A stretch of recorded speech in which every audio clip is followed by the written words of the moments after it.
Bienvenue sur le podcast Entrepreneur Mindset, le podcast à destination de tous les coachs, consultants et experts de l'accompagnement qui désirent se bâtir un mindset de leader et une activité prospère au service de leur vie et de leurs clients. Je suis Ludovic Gucker, fondateur de l'entreprise Kaizen Impact et nous accompagnons aujourd'hui les experts de l'accompagnement dans leur croissance tant personnelle qu'entrepreneuriale. Et si aujourd'hui, tu es en quête de te bâtir une activité, une entreprise au service de ta vie et de tes clients, mais que tu ne veux pas choisir entre argent et inspiration, épanouissement et impact, succès et alignement et vie pro et vie perso, alors je t'invite de suite à réserver une session Kaizen Diagnostic qu'on t'offre aujourd'hui avec un membre de nos équipes pour voir comment est-ce qu'on peut te servir au mieux, quelles sont les prochaines étapes pour ton développement tant personnel qu'entrepreneurial. Et bien entendu, notre intention ici est de te servir et de te donner potentiellement envie de travailler avec nous. Alors si ça t'inspire, si ça t'appelle, je t'invite à réserver de suite ton appel offert sur le lien que tu trouveras dans la description ou alors tu tapes www.ludovicgucker.fr/call. Sur ce, moi je ne t'interromps pas plus longtemps et je te laisse de suite te plonger dans cette belle interview. Bienvenue dans le podcast Entrepreneur Mindset. J'ai le plaisir d'avoir avec moi Mehmet Gül, entrepreneur, coach spécialisé en PNL et aussi l'hôte d'un super bon podcast que je te recommande qui s'appelle Croyance, que vraiment j'adore. Super bon invité, toujours des choses à apprendre. Donc voilà, on est entre deux podcasteurs et on va discuter un petit peu d'entrepreneuriat, de croyance, parce que tu vas voir que Mehmet, c'est un pro de la connasse et du connard intérieur, mais ça, on en reviendra dessus plus tard. Bienvenue Mehmet, comment ça va? Salut Ludo, merci pour l'invitation. Très bien, je vais très bien, merci.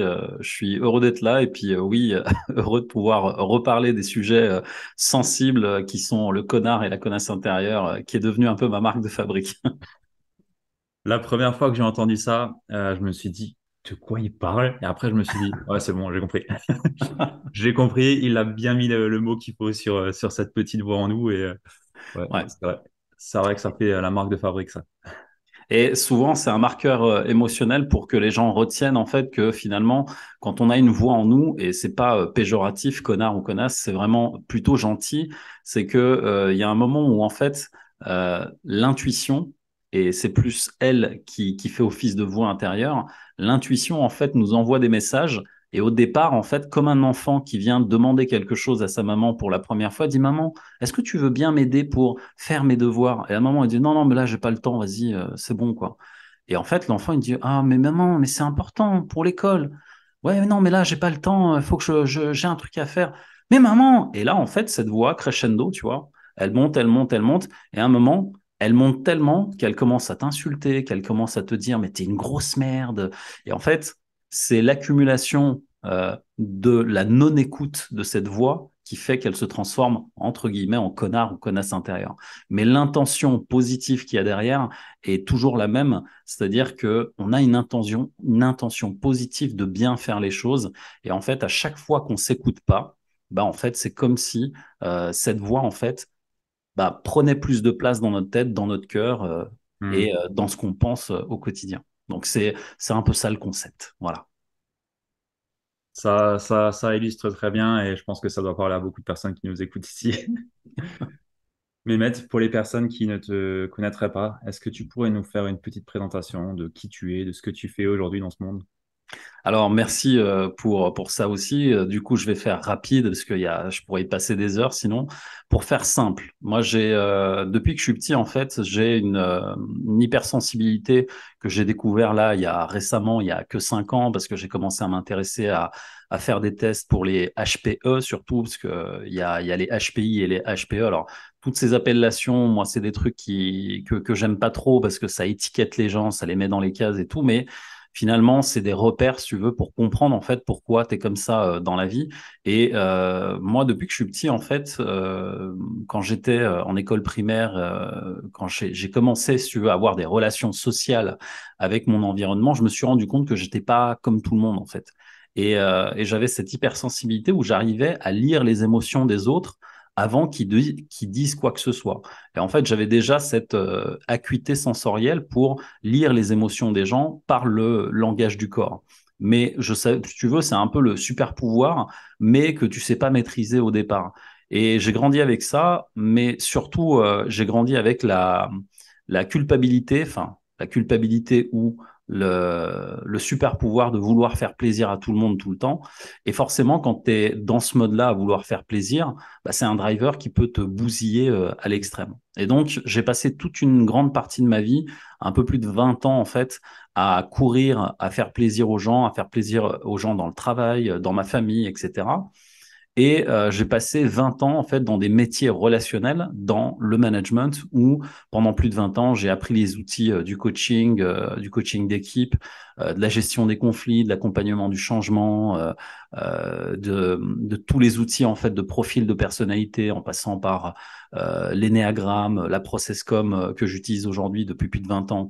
Enfin voilà, tous ces outils, si tu veux, m'ont permis d'avancer plus sur le chemin, mais à chaque fois, je n'écoutais pas ce qui se passait en moi, donc j'écoutais pas ma petite voix intérieure qui me disait t'es pas à ta place, tu fais pas les bonnes choses pour toi, c'est pas bien ce que tu fais parce que tu es en train de te bousiller la santé. Et en fait, quand tu fais des choses qui sont pas alignées avec toi, bah, les signaux sont là, mais tu les vois pas, enfin tu veux pas les voir.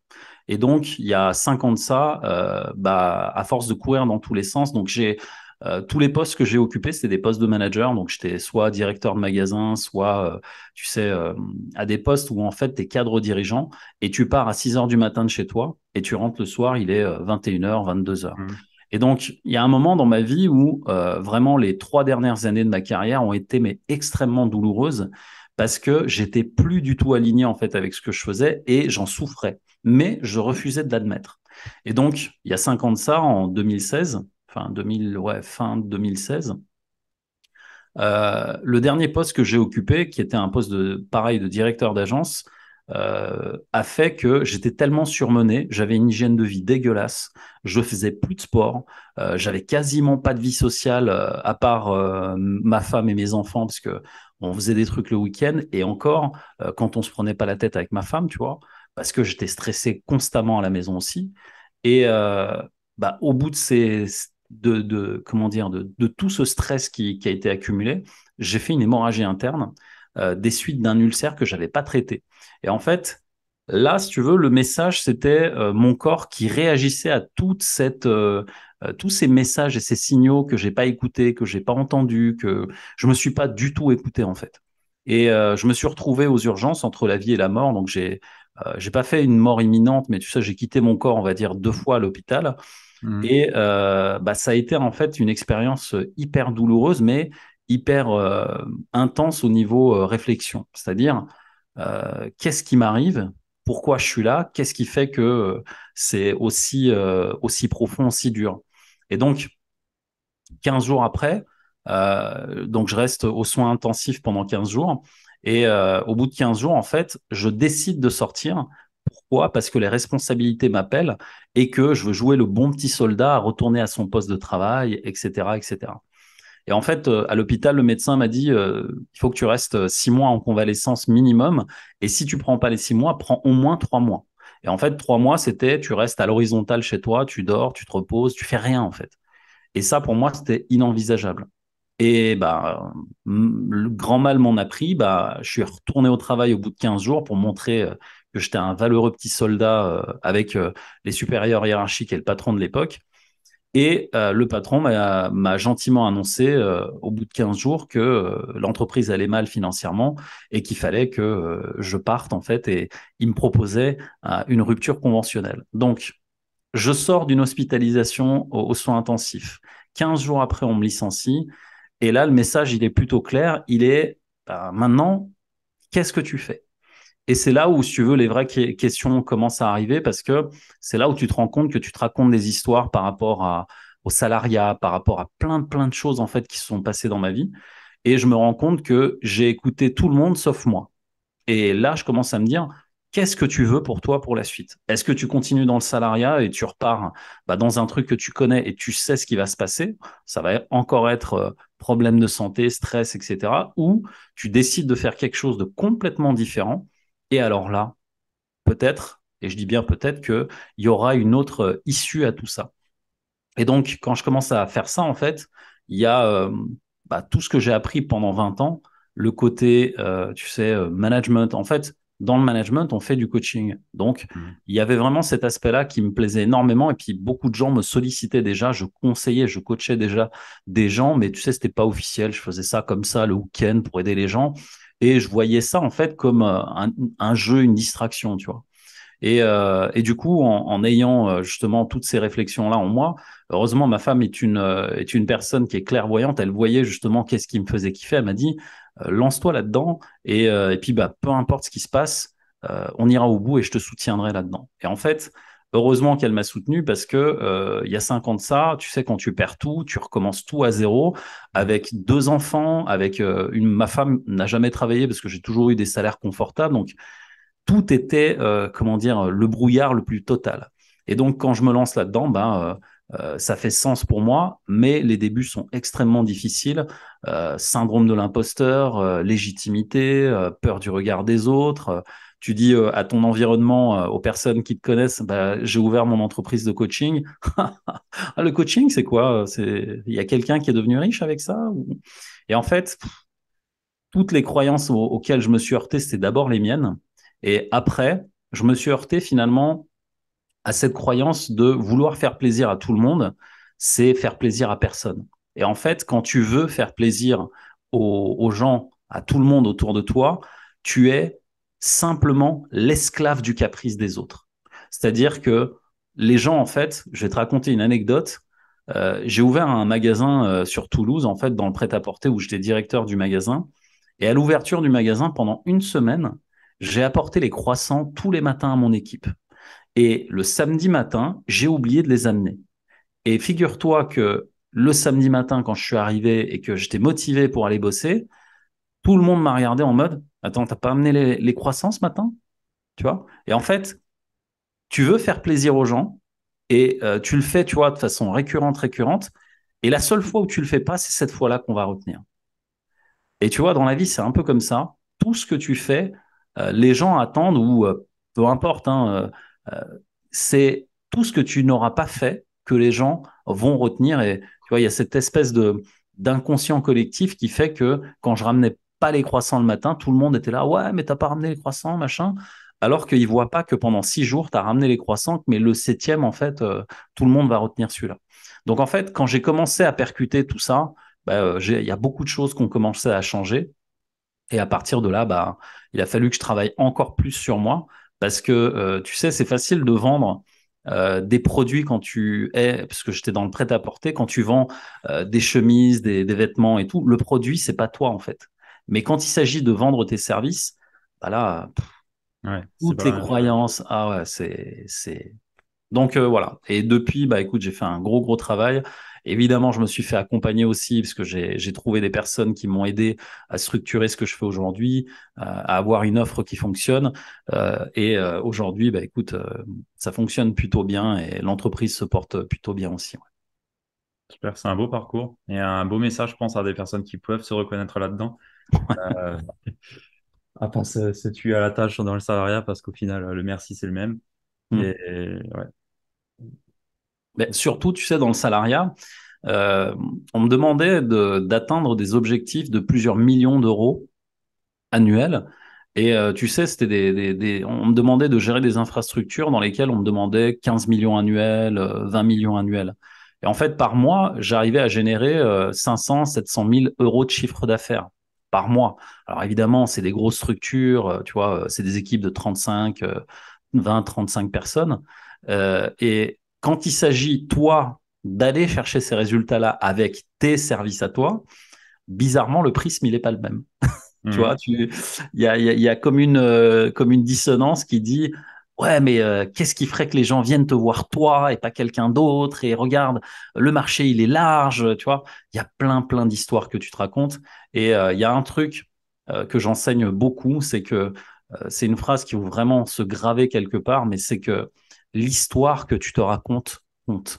Et en fait, c'est Tony Robbins qui a dit un jour, si tu n'es pas le gardien de la porte de tes pensées, dis-toi que tout le monde, enfin toutes les pensées que tu as sont comme des personnes qui rentrent chez toi. Donc fais attention à qui rentre chez toi et que ce soit des gens que tu es invités et que tu n'aies pas à subir ces personnes-là. Hmm. Ouais, je prends. C'est vrai. Je l'avais pas entendu celle-là, mais c'est vrai qu'au final, tu t'ouvres pas la porte chez toi non plus à tout le monde. Ah non. Ok, merci. Euh, Qu'est-ce que tu donnerais comme conseil à une personne qui nous écoute là et qui justement a trop de personnes qui se sont invitées chez soi et qui les dérange vraiment et qui n'arrive pas à les faire sortir de chez soi? Qu'est-ce que tu donnerais du coup comme conseil? Alors, première des choses, je donne jamais de conseils. Ok. Pourquoi? Parce que en coaching et surtout en PNL, on n'est pas du tout sur l'aspect conseil. Sinon, il faut aller voir un consultant ou un psy. Hmm. Ici, moi, ce que je vais donner, c'est surtout en fait soit des outils, soit des questionnements. Et la chose la plus puissante qu'on peut donner à une personne pour qu'elle se remette en question, c'est une bonne question bien placée. Et tu vois, hier, je discutais avec une de mes clientes sur les problèmes qu'elle a avec son fils qui est entre l'adolescence et en train de devenir adulte. Et son fils, en fait, qui a une rupture amoureuse, mais qui sait pas comment gérer ça et tu vois, et qui arrive pas, en fait, à sortir comment dire, euh, de la douleur émotionnelle de la rupture. Et en fait, sa mère, donc ma cliente, lui dit, mais écoute, ce sera pas la première, ce sera pas la dernière, mais il faut que tu arrêtes d'être dans la douleur affective et tout. Et je lui dis, en fait, quand tu dis ça, ben, tu lui plaques ta carte du monde sur la sienne. Et Hmm. la raison de la rupture, ce qui avait été reproché par sa copine au garçon, c'était tu es trop impulsif et tu te mets en colère trop rapidement. Et en fait, plutôt que de lui dire, il faut que tu te calmes, il faut que tu arrêtes d'être impulsif, bah, en fait, au lieu d'aller justement sur un terrain de fais ce que je dis, il vaut mieux interroger la personne sur qu'est-ce que tu devrais devenir ou changer pour y arriver. Et donc, la bonne question, tu sais, c'était, au lieu de lui faire la morale, c'était plutôt de lui dire quels sont les avantages d'être impulsif? À quoi ça te sert? Quel est le résultat? Et quels sont les inconvénients pour toi? Et qu'est-ce qui fait que tu attaches de l'importance à ça? Et il y a une question que j'aime particulièrement, c'est pour les personnes, tu sais, qui vivent des émotions fortes, c'est une question dissociative. En fait, c'est une simple question, mais qui peut te permettre de prendre du recul et d'amener de la clarté immédiatement. Quand une personne, par exemple, se met en colère ou qu'elle est en train de, tu vois, de se raconter des histoires qui lui amènent des émotions, souvent, tu sais, on peut avoir l'émotion de la honte, l'émotion du dégoût, etc. Mhm. Et ben, quand tu es là-dedans, pose-toi la question, qu'est-ce que je ressens quand je ressens de la colère? Qu'est-ce que je ressens quand je ressens de la colère? C'est-à-dire, OK, j'ai la colère, tu vois, mais qu'est-ce que moi je ressens vis-à-vis de cette colère? Parce qu'en fait, et là, je vais juste citer un passage du livre Le pouvoir du moment présent d'Eckhart Tolle, qui est un excellent livre que j'aime beaucoup. Dans le livre, en fait, il y a un passage, tu sais, sur le corps de douleur. Et en fait, c'est un peu cette question-là pour séparer la douleur de ta personnalité. Et dans ce livre, il donne l'exemple, par exemple, de toutes les femmes, tu sais, qui ont des périodes de menstruation une fois par mois. Et en fait, il y a des femmes qui vivent ça très douloureusement. Pourquoi? Parce que dans leur corps, en fait, il y a des douleurs à certains niveaux et ça leur fait vraiment mal pour certaines. Mais ce corps de douleur, en fait, cette douleur qu'elle porte pendant une semaine, ce n'est pas elle. Et en fait, c'est comme l'émotion qu'on porte à un certain moment, nous ne sommes pas l'émotion que nous vivons, en fait. Et donc, si tu arrives à te dissocier de cette émotion et juste de regarder cette émotion, en fait, comme si c'était quelqu'un qui était là et qui t'apportait quelque chose, ben en fait, tu pourrais te dire, mais qu'est-ce que je ressens quand je ressens cette colère? Et en fait, tu regardes la colère comme ça, tu la prends en fait, tu sais, comme une pierre précieuse, tu la tournes un peu dans tous les sens pour voir en fait quel est l'angle dans lequel tu prends ça et à quoi ça te sert en fait. Et quand tu vois souvent en fait ce qu'on va chercher en PNL, c'est l'intention positive qu'il y a derrière. Et en fait, l'intention positive qu'il y a derrière, c'est que cette colère, finalement, quand tu es en colère, comme le jeune homme après une rupture, bah, en fait, c'est plutôt sain d'être en colère. C'est-à-dire, il était en colère contre lui-même de ne pas avoir été gentil, de ne pas avoir dit les bonnes choses. OK, c'est sain de l'extérioriser. Mais ce qui n'est pas sain, c'est de rester dans le corps de douleur. Donc, de rester dans cette colère. Et en fait, pour pouvoir t'en extraire, bah, il vaut mieux voir ça comme un personnage et il vaut mieux justement se dissocier de cette colère en disant, oui, j'ai de la colère, mais je la regarde un petit peu. Ouais, effectivement, il y a plusieurs aspects. Alors, premier aspect, j'ai été en colère, j'ai été impulsif et ça a blessé l'autre. Alors ça, je m'en veux, ok, je comprends. De l'autre côté, je vois que bah, la colère, en fait, elle est saine aussi pour moi pour marquer mon territoire parce que j'aime pas qu'on me marche sur les pieds. Donc ça, ok aussi. Et en fait, tu vois, tu fais une petite analyse comme ça et tu vois tous les aspects de cette colère. Et une fois que tu as fait ça, et ça, c'est un dialogue interne, tu vois, il faut, comme je le dis souvent, il faut parler avec soi-même et avec cette colère eh ben, tu te rendras compte que toutes les émotions qui nous traversent, si tu te dissocies d'elles, tu les comprendras mieux, mais tu comprendras mieux aussi le contexte. C'est-à-dire, quand est-ce que ça apparaît? Et en fait, si tu comprends quand ça apparaît, ben, en fait, tout devient super facile. Tu sais que euh, une personne qui t'aime bien, alors souvent papa et maman ou la personne qui partage ta vie sait très bien sur quel bouton appuyer pour te mettre en colère, par exemple, tu vois. Et Ouais. tu vas te dire, bah, en fait, quand elle appuie sur ce bouton-là, c'est genre, t'as pas rangé ta chambre. Paf, ça appuie sur le bouton. Ah ouais, non, mais c'est bon, tous les jours tu vas me faire la morale. Et tu te dis, en fait, ouais, il appuie sur le bouton. Et qu'est-ce qui fait que moi, tout de suite, tu vois, je suis dans la réaction. Et là, tu te dis, qu'est-ce que je ressens quand je ressens cette colère au moment où elle appuie? Et là, tu regardes, tu te dis, ah ouais, là, en fait, ce qui m'énerve, c'est la manière dont elle me le dit, le ton, tu vois. Et ça me rappelle le prof là de français avec sa barbe qui, quand il parle, il est agressif. Et en fait, tu vois, tu décortiques un petit peu ce qui se passe et tu te rendras vite compte qu'il y a beaucoup de choses qui t'appartiennent pas et que, entre guillemets, tu subis simplement par, je dirais, automatisation de ce que tu as ressenti parce que le cerveau, en fait, si tu veux, il aime bien les automatismes parce que c'est facile, c'est plus facile de réagir, tu vois, et de faire des choses que tu connais plutôt que de faire des choses que tu ne connais pas. Donc, ne pas céder à la facilité et se poser la question de qu'est-ce que je ressens quand je ressens de la colère, de la joie, voilà. Ok. Et je pense que ça, c'est une question intéressante et à ça, bah, je rajouterais trois autres questions qui font partie de ce qu'on appelle le filtre à particules. Et le filtre à particules, c'est un outil que j'ai mis au point en fait pour mes clients. C'est trois questions assez simples et des questions clarifiantes. La première question, c'est dans une situation à problème où tu sens que c'est pas, tu vois, t'es pas aligné, etc. Bah, la première question à te poser, en fait, surtout quand tu es dans la légitimité, tu sais, syndrome de l'imposteur, regard des autres, etc. La première des choses à faire, c'est de te demander qu'est-ce qui dépend de moi. Et en fait, quand tu regardes ce qui dépend de toi, bah, ce qui dépend de toi, en fait, c'est un business. Je sais pas, moi, tu es dans le service, le consulting, le coaching, peu importe. Bah, en fait, qu'est-ce qui dépend de toi? Ce qui dépend de toi, en fait, c'est de mettre un maximum d'actions en place pour que les gens voient tes services, pour qu'ils voient ta valeur, la qualité, tout ce que tu fais, etc. Et à partir de là, la deuxième question importante à te poser, c'est qu'est-ce qui ne dépend pas de moi? Parce ce qui ne dépend pas de toi, en fait, c'est ce que les gens vont penser de ce que tu es en train de faire. Et quand on me pose, en fait, quand on me demande là-dessus sur cette deuxième question, ouais, mais tu vois, c'est pas évident, etc. La critique, ce que mes parents vont dire, mon conjoint va dire, bref, ok.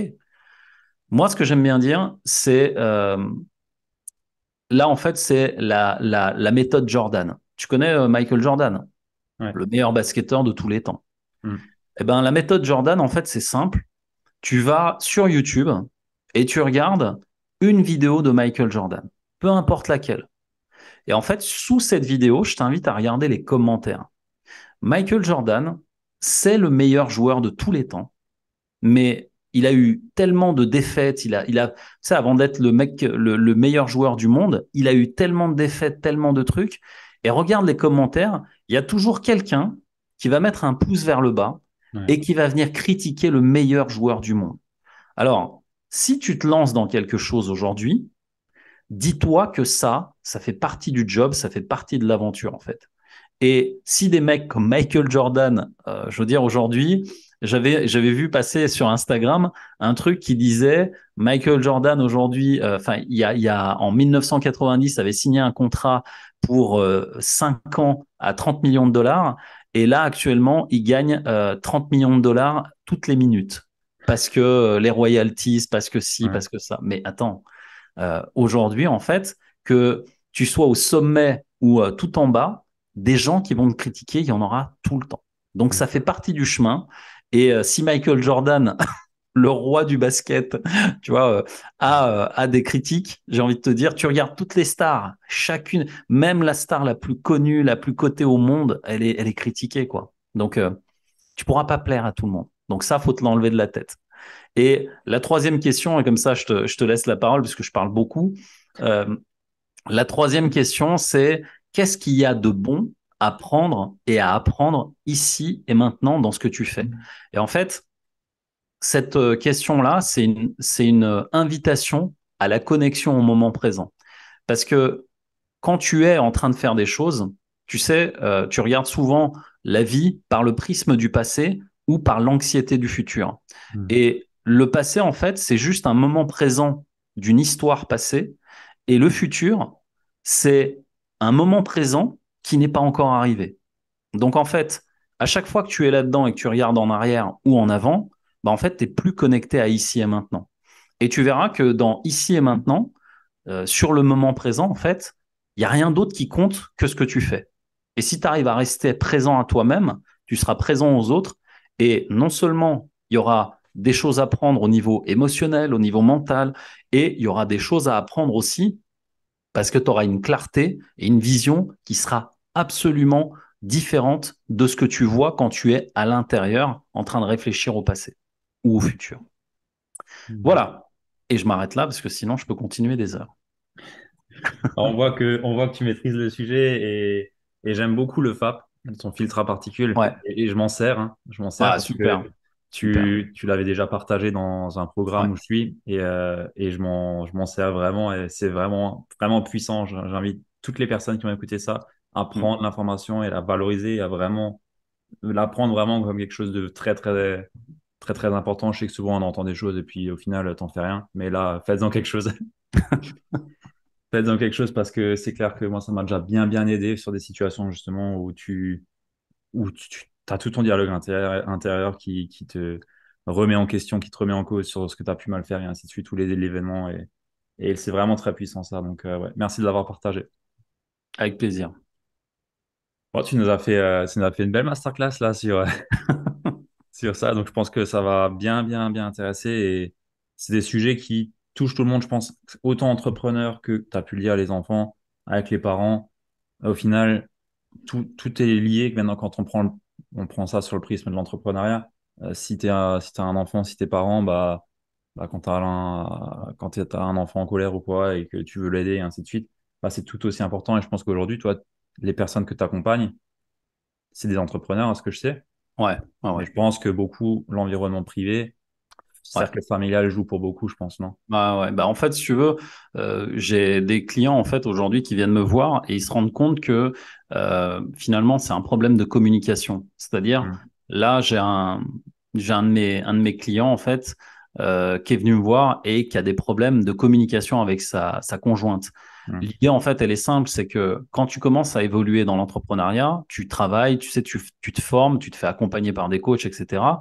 Donc forcément, ton niveau de conscience monte. C'est-à-dire tu as une ouverture que les autres ne vont pas avoir. Je te donne un exemple très simple. Quand tu sors, et j'ai été dans ce cas-là, quand tu sors du formatage salarial, tu sais, du bon CDI, 35 heures, où tu sais que tes vacances 5 semaines par an sont planifiées, tout est à peu près millimétré, tu vois, tout est à peu près dans un certain ordre. Ben, en fait, quand tu quittes tout ça et que tu commences à voir la vie différemment, tu vois qu'en fait, la liberté est possible, que de travailler différemment, c'est possible, de penser différemment, c'est possible. Ben, les personnes qui sont autour de toi, cette évolution-là, en fait, il y a comme une rupture, en fait, au niveau communicationnel qui se crée parce que à force de te former, de lire des livres, d'écouter des mentors sur YouTube, d'aller à des séminaires, tu vois, plus tu te formes et plus en fait ton mindset évolue et la communication que tu dois avoir, bah, elle sera plus jamais la même. Et ça commence par la sphère privée, parce que les entrepreneurs aujourd'hui que j'accompagne, bah, ils ont des entreprises effectivement qui génèrent pas mal d'argent, voire des millions chaque année. Et en fait, le problème auquel ils sont en premier confrontés, c'est la sphère privée. Ils se rendent compte que leur conjoint ou conjointe, bah, en fait, quand ils commencent à parler de leur projet, la personne en face, elle est larguée, quoi. Et entre ce que la personne attend, tu vois, de la personne, de l'entrepreneur, un exemple tout simple, ce client, ce qu'il voulait, en fait, c'était accélérer la croissance de son entreprise. Donc, ça lui demande plus d'investissement au départ, c'est-à-dire de temps. Et il a de moins en moins de temps de qualité avec sa femme. Donc, par qualité, j'entends euh, du temps où il est présent pour sa femme, sans le téléphone portable en main et sans être dérangé par des notifications d'emails, de réseaux sociaux, etc. Et en fait, il s'est rendu compte que chaque fois qu'il parlait de travail à sa femme, il y avait des engueulades qui arrivaient. Simplement parce que il n'était pas là en fait pour écouter sa femme, mais il l'écoutait pour lui répondre. Et en fait, dans un couple, tu ne peux pas écouter quelqu'un pour lui répondre. Tu dois écouter la personne qui est en face de toi pour la comprendre et voir pour apprendre des choses d'elle. Parce que si tu veux passer des moments de qualité, bah pour pouvoir écouter la personne pour comprendre, bah il faut que tu sois présent à toi-même pour pouvoir être présent pour elle. Et quand tu as ce téléphone en main, tu peux pas être présent à toi-même. Toutes les 5 minutes, notifications par WhatsApp, par Messenger, par réseaux sociaux, ça Ouais. n'arrête jamais, tu vois, les emails, etc. Et aujourd'hui, ça, c'est les réseaux sociaux, c'est ce qu'ils appellent la guerre de l'attention. Et en fait, la guerre de l'attention, donc ton attention, crée la guerre de l'attention dans le couple. La tension, tu vois, nerveuse. Et en fait, c'est cette guerre-là qu'il faut absolument éviter en ayant vraiment des moments de qualité avec les personnes que vous aimez, que ce soit votre conjoint, la personne qui partage votre vie, vos enfants, vos parents, peu importe. Mais tant que tu n'as pas compris que la qualité en fait du temps que tu passes avec les personnes dépend de toi, c'est-à-dire de ta capacité à être présent pour la personne et pour avoir un échange dans lequel elle se sent entendue et comprise. Parce que souvent, mécaniquement, que ce soit dans le couple ou ailleurs, on a en fait ce réflexe d'écouter pour répondre. Donc en fait, tu me parles, ah ouais, j'ai pas rangé, j'ai pas fait la vaisselle hier soir. Eh ben toi, la dernière fois, tu l'as pas fait non plus. Et en fait, on est déjà en réaction d'eux, donc on écoute pour répondre et on n'écoute pas pour comprendre peut-être la souffrance de l'autre ou le message que l'autre veut faire passer. Mm. Ouais, c'est vrai, ça me parle. Beaucoup Malheureusement. d'entrepreneurs vivent ça. Ok, ouais, je vois. Et après, évidemment, tu vois, cet aspect privé vient impacter le business parce que quand ça va mal ici au niveau du cœur, bah, forcément, ça va mal dans le business aussi. Ouais, c'est sûr. Tout est lié. Ok. J'ai envie de te demander un petit peu les croyances fortes qui te défèrent de la masse et bah, qui t'ont amené bah, jusqu'ici. Euh, la première qui est devenue mon slogan aujourd'hui, en fait, c'est tout commence par toi.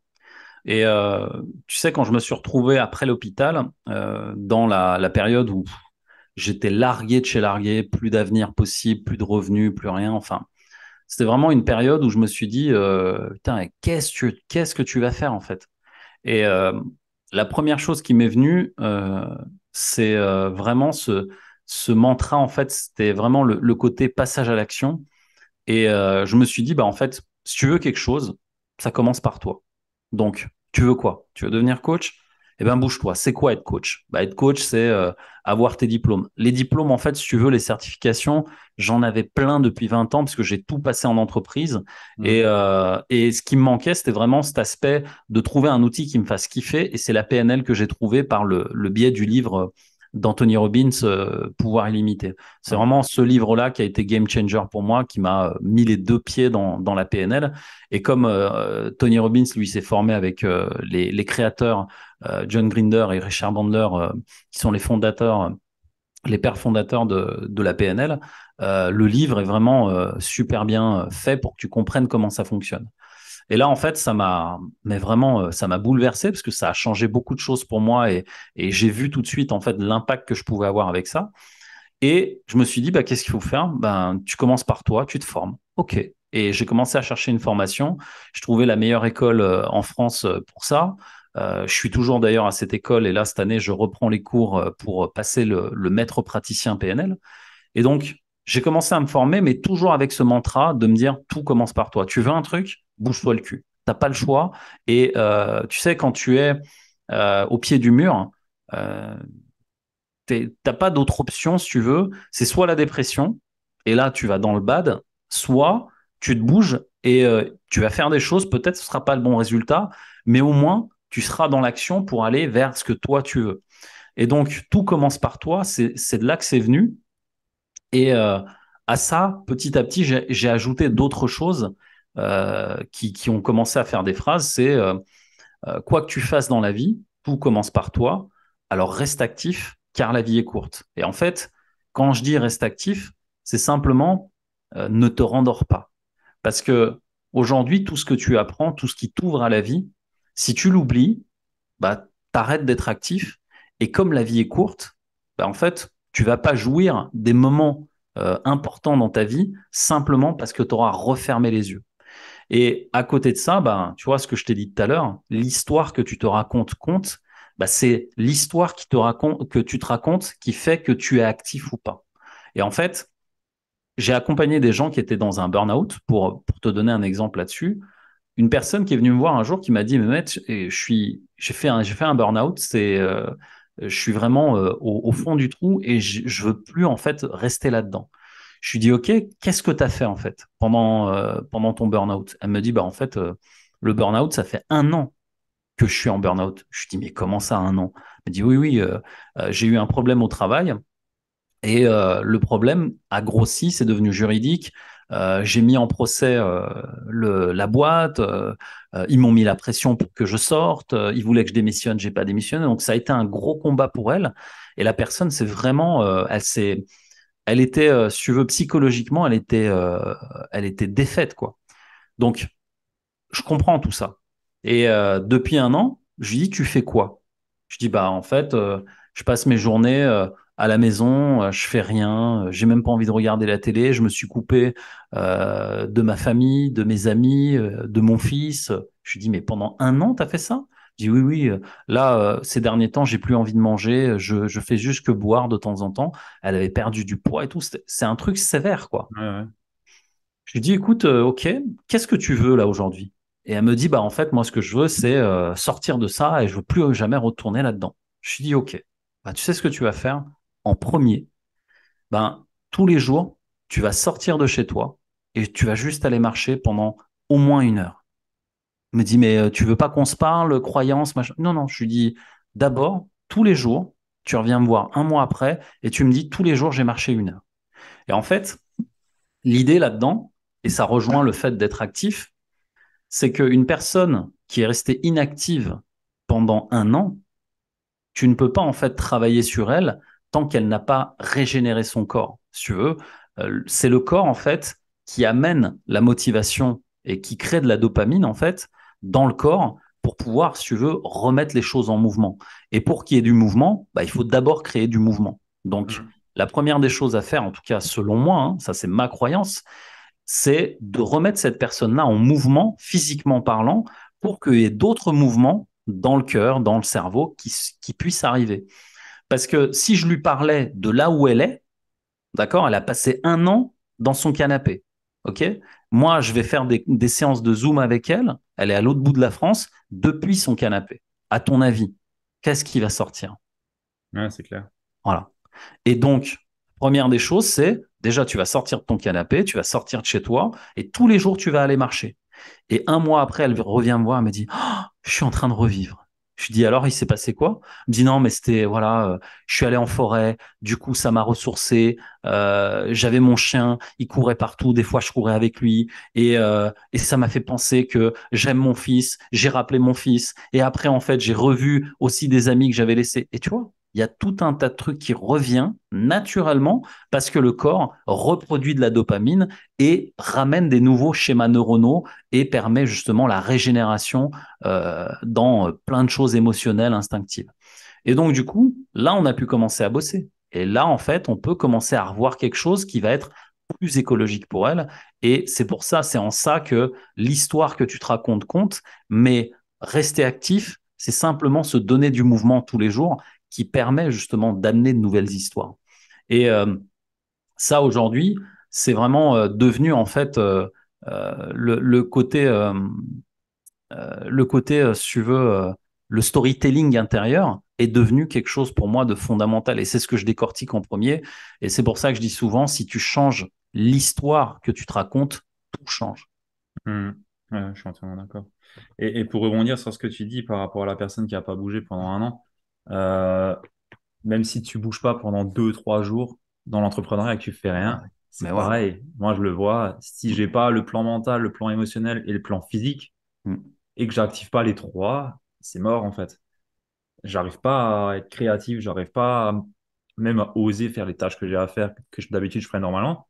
Si je vais pas faire mon sport, si je vais pas faire mes habitudes et ce que je fais pour travailler ça, c'est mort en fait. Ça Ouais. marche vraiment pas. J'ai Mm. peur, je me dis je suis pas fait pour. Enfin, j'ai d'un coup tout un dialogue à la con qui vient et juste le fait de me mettre en mouvement, d'aller faire mes burpees et tout ce que tu veux, boum, je reprends confiance en moi, ça revient, la machine elle remarche. Et donc un an, voilà, c'est costaud. Un an, t'es au fond du gouffre, hein. Là, Ouais. tu sais, comme disait Warren Buffett, quand t'es au fond du trou, faut arrêter de creuser, hein. Ouais, ouais, ouais, là, c'est clair. Mais pour les personnes qui nous écoutent, même si vous avez une période de 1 semaine, 2 semaines où vous procrastinez, c'est pareil en fait. Le mouvement, 1 semaine, c'est énorme. Quand le corps il n'a pas eu d'activité physique, il n'a pas eu quelque chose qui le nourrit, qui le ressource, c'est énorme, c'est énorme. Et on sous-estime souvent l'impact que ça a de juste aller marcher. Et là, c'est un très bon exemple. Donc, ouais, faut C'est vraiment. un extrême, hein. Oui, C'est, bien sûr.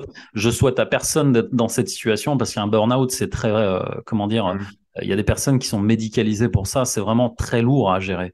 Donc, évidemment, je souhaite ça à personne, mais c'est un exemple extrême qui te montre où ça peut te mener, de rester justement, tu sais, dans la procrastination. Parce que souvent, on me dit, oui, mais je procrastine, mais j'ai plus de motivation.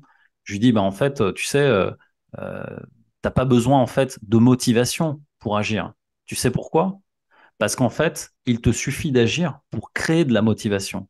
Parce qu'en fait, à l'intérieur, notre corps, il sécrète de la dopamine, de la sérotonine, toutes les hormones du bonheur en in, là, elles s'activent qu'à partir du moment où il y a du mouvement dans ton corps, mais du mouvement musculaire et physique, tu vois.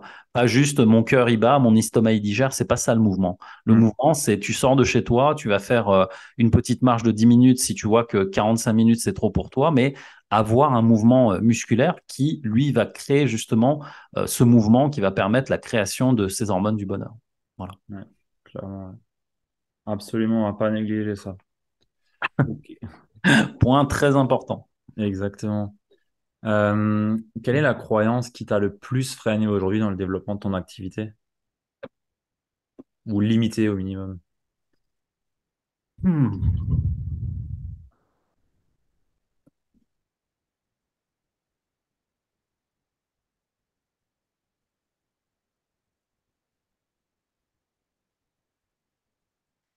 Je réfléchis à mes débuts, parce qu'à mes débuts, tu sais, quand tu te lances, les 2 premières années de mon business, j'ai fait 0 euros. Voilà. Hmm. J'étais auto-entrepreneur, tu sais, micro-entrepreneur, je sais plus comment on dit aujourd'hui. Ouais. En fait, les 2 premières années, concrètement, Walou, il s'est rien passé. Pourquoi? Parce que j'avais pas de stratégie, j'avais pas de. J'étais un peu comme il dit souvent mon pote Jérémy, le poulet sans tête. Tu vois, je faisais tout et n'importe quoi. Genre, tu sais, il y a du marketing, le shiny object. Ah putain, la dernière stratégie à la mode, c'est ça. Tac, je fais ça. Un coup, je fais ça, ça marche pas. Un coup, je fais un autre truc, ça marche. Et en fait, euh, j'étais pas à l'écoute. C'est-à-dire, je ne m'écoutais pas comme je m'écoute aujourd'hui, en fait. Et, euh, et je crois que le fait d'être un poulet sans tête comme ça m'a fait essayer beaucoup de choses pendant 2 ans. Et la croyance, je pense, qui était derrière, et j'arrive pas à la formuler, mais je vais la dire comme ça vient, c'est t'y arriveras jamais.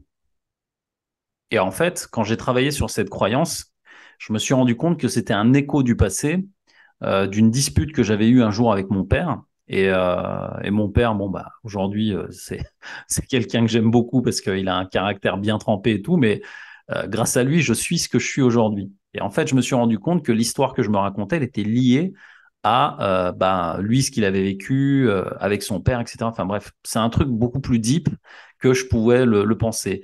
Et en fait, t'y arriveras jamais. C'était un écho du passé qui revenait pendant ces 2 premières années et qui est revenu en fait quasiment pendant toute ma vie. Et à partir du moment où j'ai transformé ça en me disant j'y arriverai jamais, j'ai changé le mot à la fin, j'y arriverai toujours. Magique. Mais il y a un truc qui se passe en fait là, tu vois, tout de suite, tu te dis quoi que je fasse, j'y arriverai toujours. Et là, ça a tout changé. Du jour au lendemain, tout ce que je fais, j'y arrive toujours. Il y a pas plus fertile comme croyance, tu vois. Et une méthode pour toutes les personnes qui nous écoutent, c'est vraiment d'aller à l'opposé de ce que vous pensez. Euh, je suis tout le temps en retard. Ah ok. Eh ben, tu inverses ça et tu dis, bah, dorénavant, à chaque rendez-vous, j'aurai toujours 10 minutes d'avance. Et tu vois, la façon de penser, la manière dont tu te parles a un impact énorme sur ce que tu fais et les résultats que tu vas avoir. Et à partir du moment où j'ai changé ça, les 2 années d'après, j'ai commencé à investir massivement. Alors, je compte même plus là en 5 ans ce que j'ai dû investir sur moi, mais facile, je pense, on a dépassé les 150 000 euros. Et l'idée, en fait, si tu veux, c'est que à partir du moment où j'ai changé ça, j'ai investi massivement en moi parce que je croyais encore plus en moi et au fait que j'y arriverais. Et malgré toutes les, tu vois, les hauts et les bas que j'ai subis, ben, au bout de la 2e année, ça a commencé à décoller parce que justement j'avais investi en moi, que je croyais de plus en plus en moi et les personnes que j'ai rencontrées étaient des personnes sincères qui m'ont apporté des vraies stratégies. Jérémy, je le remercierai jamais assez pour ça aussi. Jérémy Coleman, big up, frérot, si tu m'écoutes. Et tu vois, plein de, comment dire, de rencontres, de choses comme ça, simplement parce que j'ai changé l'histoire. Simplement parce que je suis allé à l'opposé de ce que je me racontais. Et en fait, aujourd'hui, ben, je me rends compte qu'à chaque fois qu'il y a un nouveau truc qui arrive, je me dis, tiens, ça me fait flipper, ça. Ah, c'est cool, ça. Et en fait, tout ce qui me fait peur aujourd'hui, je le prends, j'en fais un objectif et je vais à l'opposé de ça. Et en fait, ça marche. Et j'aime bien le faire aussi, tu sais, avec les. Quand j'ai commencé dans ce milieu-là, j'ai commencé avec beaucoup de croyances négatives sur certaines personnes. Des, tu sais, des coachs hyper célèbres avec lesquels, tu sais, en fait, il y a des gens, tu les vois, tu te dis, son énergie, il y a un truc qui passe pas, tu vois. Ouais. Et en fait, j'ai pris aussi le parti d'aller à l'opposé de ça en me disant, mais qu'est-ce que tu détestes chez ce mec-là? Qu'est-ce qui te rebute, en fait? Et quand c'était le cas, bah, en fait, j'allais à l'opposé de ça en me disant, bah, regarde qu'est-ce que t'aimes pas chez lui et va regarder c'est quoi l'intention positive derrière. Et en fait, à chaque fois que tu vas à l'opposé de ça, tu te rends compte que tout ce que tu détestes, c'est parce qu'il y a un truc que lui il fait que toi t'as pas fait. Donc, Et à chaque t'assumes pas. fois, voilà, ou que t'assumes pas, et à chaque fois, ça s'est avéré vrai. Et en fait, quand je regarde des personnes parfois que je déteste, tu vois, que je détestais, parce qu'aujourd'hui, je crois qu'il y a plus personne que je déteste parce que j'ai compris le système, si tu veux, mais il y a toujours, tu sais, il y a des fois des gens, ça passe bien et d'autres, ça passe moins bien. Mais dès que ça passe moins bien, je me dis, tiens, là, ça passe moins bien, faut que j'y aille. Et en fait, je vais voir et je me rends compte que le problème, c'est toujours moi, en fait. C'est toujours l'histoire que je me raconte, c'est toujours, tu vois, et, euh, et souvent, ce que tu vois chez les autres, c'est quelque chose que tu n'as pas ou que tu n'as pas travaillé. Donc, forcément, c'est un travail sur toi encore plus profond. Donc, c'est pour ça que j'ai plus le temps, en plus de, tu vois, de détester les gens ou de quoi que ce soit de ce genre-là, parce que il y a encore tellement à faire sur moi. Et je me dis, mais attends, c'est bon, hein, arrête, quoi. Chacun a son chemin, chacun a son histoire. Donc, travaille ton histoire déjà, et puis voilà. Mhm. Et encore une fois, si tu changes l'histoire, tout change. Et c'est comme ça qu'aujourd'hui, bah, je me suis euh, comment dire, reprogrammé. Et aujourd'hui, ça me permet justement d'accompagner des gens à le faire et à des niveaux très élevés, quoi. Mhm. Ouais. Ouais, clairement, là-dessus, tu es reconnu pour ça et je confirme.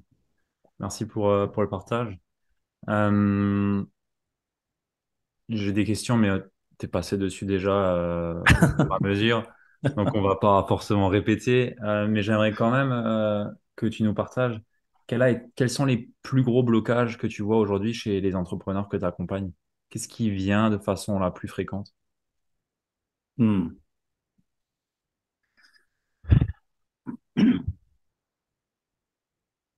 Le fil conducteur que je vois le plus là actuellement, euh, tu sais, on vient souvent me voir en mode j'ai une croyance limitante sur ma capacité à vendre, ma capacité à fixer un prix ou ma capacité à manager, à recruter. Parce que là aujourd'hui, les entrepreneurs que j'accompagne, tu sais, ils ont déjà des équipes.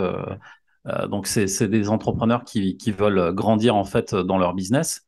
Et à chaque fois qu'ils viennent me voir, donc management, recrutement, communication, leadership, c'est des sujets, si tu veux, sur lesquels je vais amener beaucoup de contenu, comme je le fais là, je vais amener des outils, etc. Mais en fait, ça, si tu veux, c'est la vitrine. Tu sais, tu l'as vu aussi dans mes interventions, souvent, en fait, il y a ce qu'on me dit Ouais. et il y a ce que j'entends derrière. Donc, pour faire simple, qu'on ne croit pas que je sois un illuminé, c'est que j'écoute beaucoup en fait le non-verbal, c'est-à-dire de ce que me raconte la personne. Le corps dit beaucoup plus que ce que la personne est en train de dire avec les mots, selon moi, c'est ma carte du monde.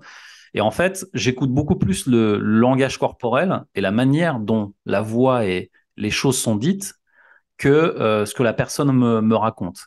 Et à chaque fois qu'elle me dit des choses, il y a ce qu'elle dit, et moi, il y a ce que j'entends, l'histoire derrière.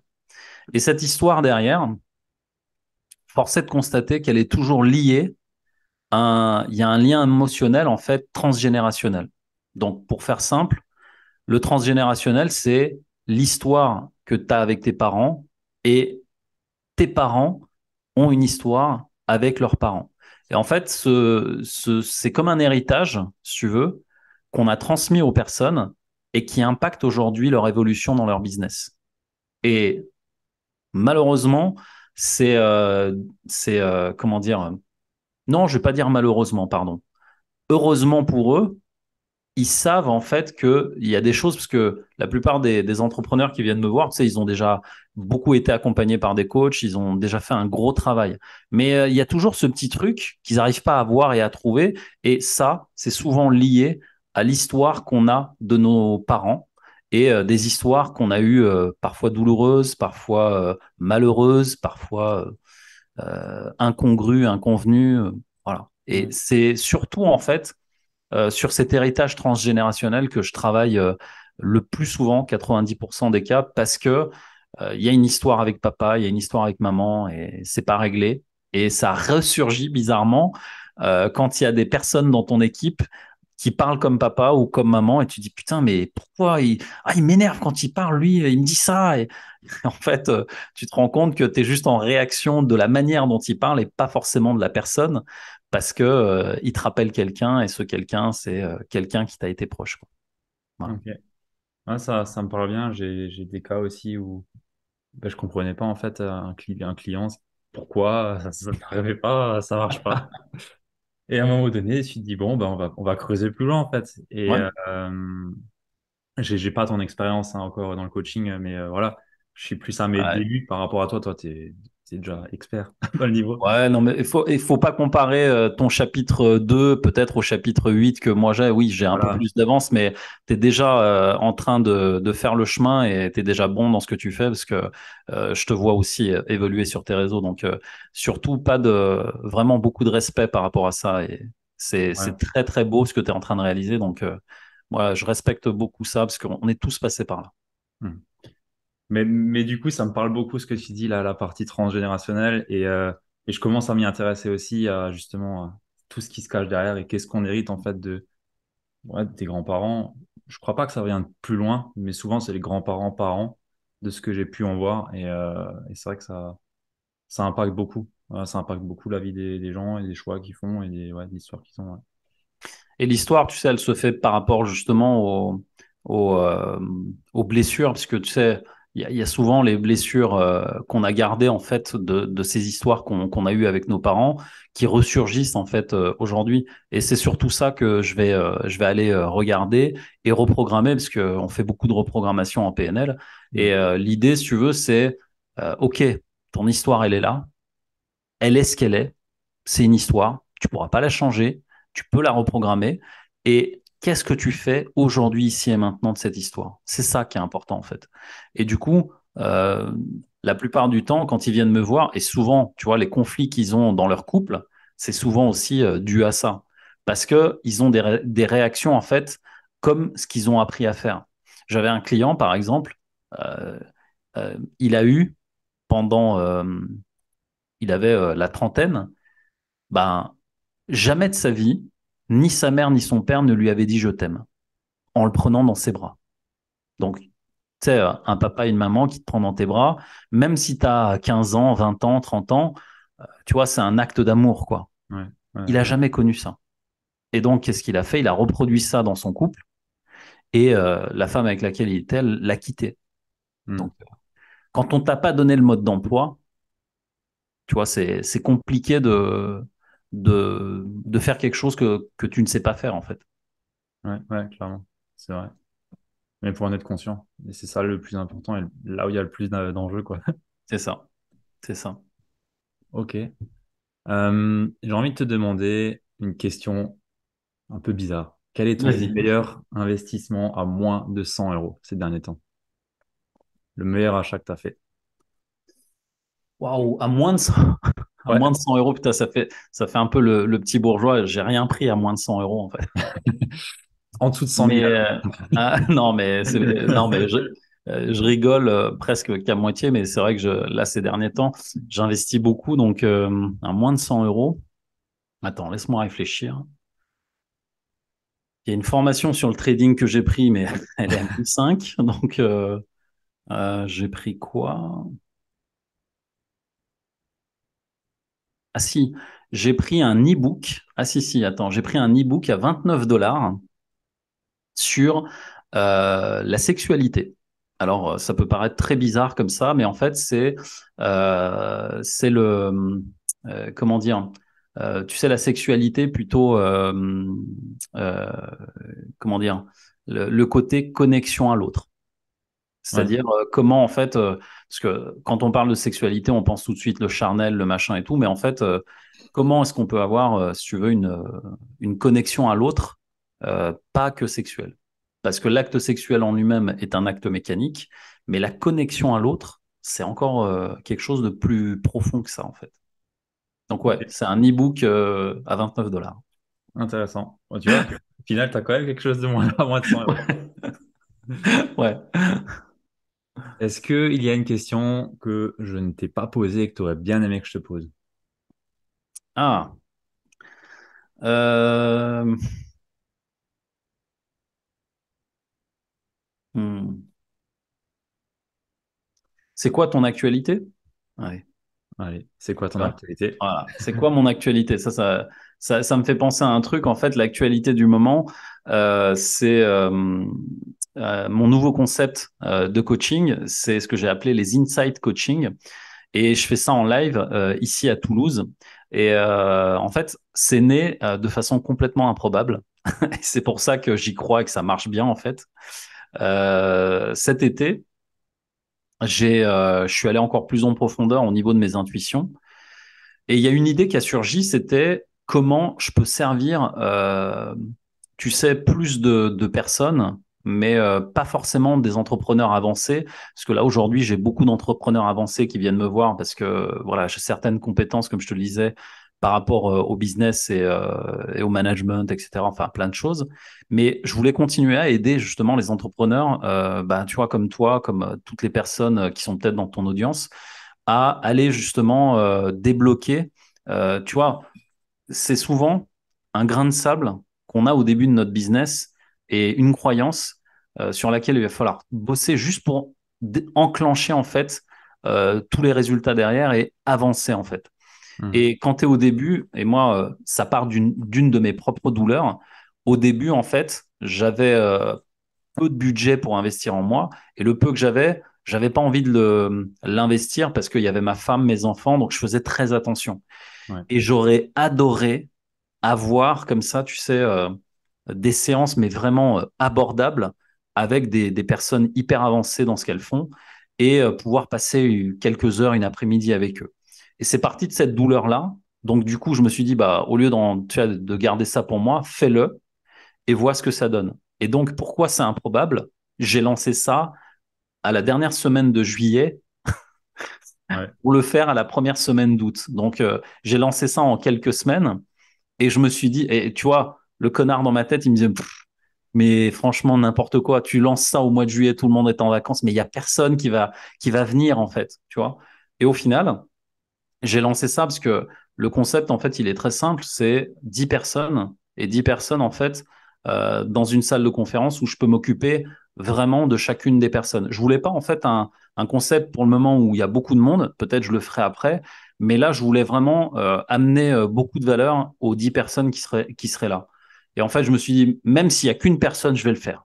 Et en fait, il y a eu 4 personnes au final. J'étais heureux comme un pape. Et on s'est retrouvé le 6 août dernier, justement, pour cette première édition. Et là, je lance la deuxième édition le 24 septembre. Pareil, il y a 10 places qui sont ouvertes et à un prix mais ultra, ultra abordable. Je pense que tu connais un peu mes tarifs. C'est 97 euros et c'est ouvert à 10 personnes seulement. Et l'objectif, c'est de passer une après-midi ensemble de 14h à 18h, justement, à les coacher sur une croyance qui les empêche finalement de switcher sur leur business et de faire en sorte que le business tout de suite, il avance et qu'ils réussissent dans leur projet entrepreneurial. Voilà. Ouais, c'est vrai. J'ai vu ton concept, je me suis dit, c'est pas mal ça. C'est vraiment pas mal et c'est vraiment un très bon deal. Ouais. Bah, comme tu as pu le dire, pour les personnes qui sont dans leur début, qui ont un blocage qui vraiment les empêche d'avancer. Mais c'est top que tu aies lancé ça. Je me suis dit, Ouais. j'ai jamais vu ce format, c'est la première fois que je le vois. Ouais. Et ouais, ça m'a vraiment plu aussi. Eh ben écoute, je fais ça à Toulouse. Donc si si Ouais, des passages à Toulouse le 24 septembre, n'hésite pas.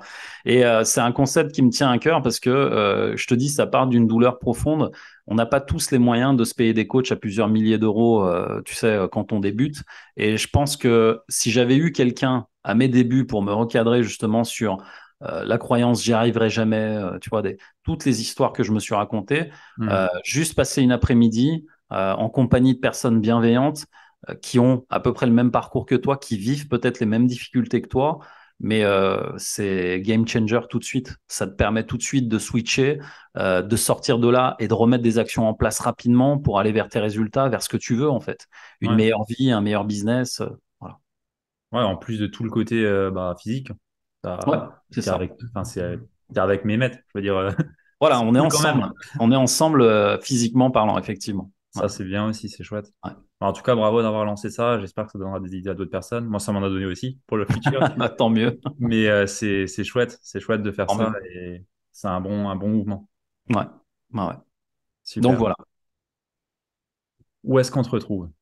Où est-ce que tu aimerais que les gens te retrouvent? Alors Facebook, où je suis très actif. Je m'active de plus en plus sur Instagram, TikTok. Et depuis toujours, j'ai ma chaîne YouTube où il y a encore les interviews donc, du podcast Croyance, où vous pouvez retrouver, alors il y a plus de 200 vidéos. C'est vraiment une mine d'informations et de contenu, je pense, utile pour tout le monde. Mhm. La chaîne YouTube, vous tapez Mehmet Gül, coach PNL, vous allez trouver de toute façon sur YouTube. Instagram et TikTok, c'est simplement parce que je suis en train de m'éclater sur un nouveau format. Et j'étais pas spécialement Instagram et TikTok parce que là où je suis le plus actif, c'était Facebook. Mais j'ai trouvé un nouveau format où je m'éclate bien à faire des petites capsules vidéo hyper impactantes et hyper courtes. Ça me plaît bien. Donc, je me suis lancé là-dedans et pour le moment, je m'éclate bien. Donc, venez aussi sur TikTok et Instagram si vous y êtes. Et j'officie aussi sur LinkedIn, mais LinkedIn plus passivement parce que c'est pas là où je suis le plus actif. Voilà. Ok, très bien. Bah, je mettrai tous tes liens dans la show note du podcast et vous pourrez aller rejoindre Mehmet. Merci Ludo. Génial. J'ai une dernière question qui fait que bah, on a fait cet épisode ensemble. C'est Ouais. qui est-ce que tu aimerais voir passer après toi sur ce podcast?